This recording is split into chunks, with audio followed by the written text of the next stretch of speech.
It's well known that extreme emotions around dramatic events will often result in a haunting imprint that seems to replay repetitively throughout time. So it is that these tragic events seem to play out again and again, much to the annoyance of passers-by in Victoria, British Columbia.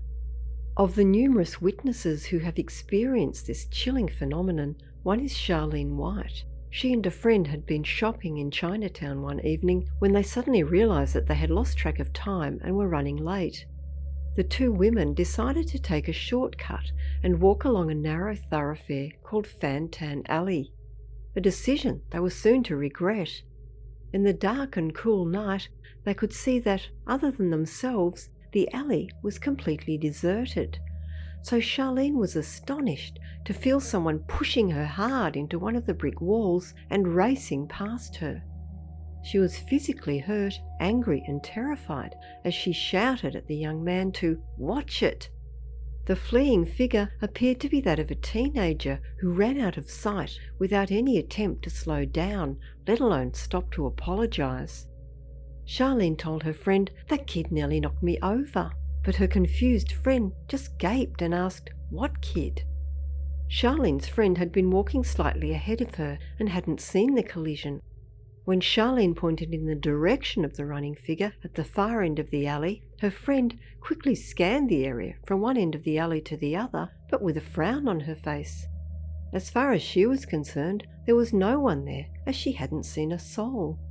Charlene started to doubt her own perceptions, as she could have sworn she had seen the fleeing teen, but her friend had been with her the whole time, and the alley was so narrow that it should have been impossible for her to miss another person passing by. However, if no one had run through the alleyway, she questioned who had shoved her so hard into the wall.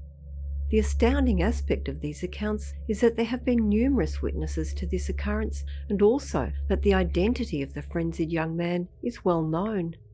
It was on another cold, dark evening when a different woman had an almost identical experience. However, on this occasion, more than one person saw the teenage boy running through the alley. Stacey Keller was walking along Fan Tan Alley with a friend when some kind of fracas suddenly broke the silence as they heard footsteps pounding the pavement behind them and rapidly approaching. The two women had just instinctively turned to look for the source of the commotion when a young man ran between them and shoved them both up against opposite walls. Stacey and her friend quickly turned back around and were shocked to realise that he had disappeared.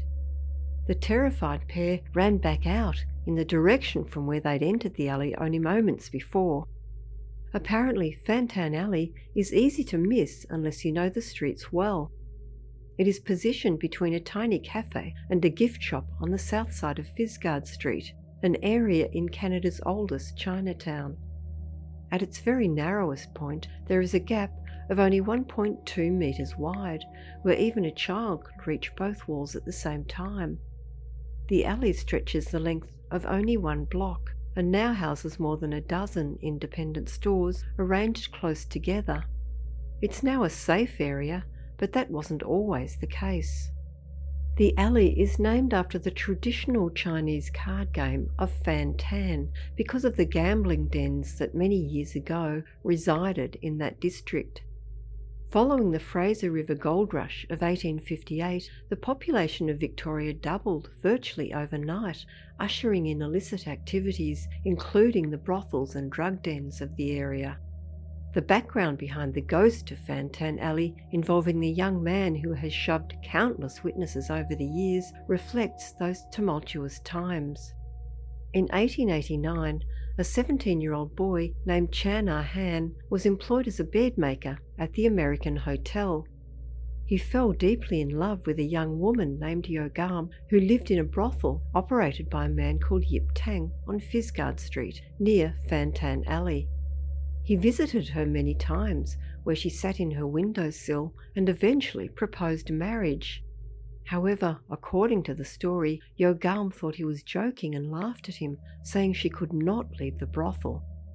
The story goes that the next day Chan returned with poison for her to give Yip Tang and his wife in order to make her escape. However, Yogam fully understood the penalty for taking a life and finally had to reject Chan quite bluntly.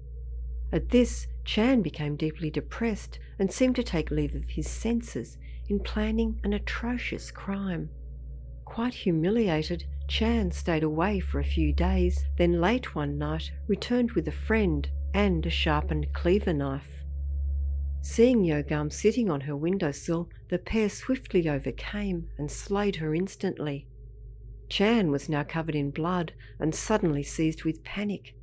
He ran as far as he could through back streets and alleys and did not turn up for work for the next 2 days. When his hotel boss read about the crime and reward in the newspaper, he brought in the police, who found Chan hiding in a hotel coal bin. Chan was placed in jail to await trial, but would never see his day in court, taking his own life in his cell. Perhaps steeped in remorse and guilt, the spirit of the violent young man seems to have never been able to move on. Chan also didn't remain in his jail cell either.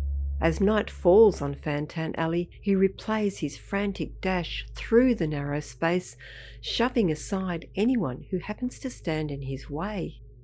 For some witnesses, such as Helen Connolly, simply seeing the ghost is much worse than being pushed aside by him. Helen was in a group of many people on a ghost walk in 2000 when Chan put in an appearance, but she was the only participant who was able to see him. The group was led by John Adams, a local historian and the founder of Discover the Past tours. As he was describing the grim history of Fantan Alley, Helen heard footsteps rapidly approaching from behind. She spun around and saw Chan running straight towards her. His shirt and face were covered in blood, and he was swinging what looked to her like a butcher's knife wildly in the air. She screamed in terror and covered her head to protect herself, but when she didn't feel the expected strike of the blade, she hesitantly looked up and was astonished to see that Chan had vanished without a trace. She asked John, "Did you see him, that man?" John replied in the negative, as he'd seen nothing unusual. Helen could not believe it, but nobody else in the group had seen or heard Chan either. "Congratulations," said John, "as I think you've just sighted the ghost of Fantan Alley." Despite having just seen such a gruesome sight, Helen accepted the congratulations as they were far preferable to the thought that she might be about to meet her own demise only a moment before. She was happy to be alive and seemingly one of many witnesses of this chilling presence, as John, her tour guide, has also seen the ghost.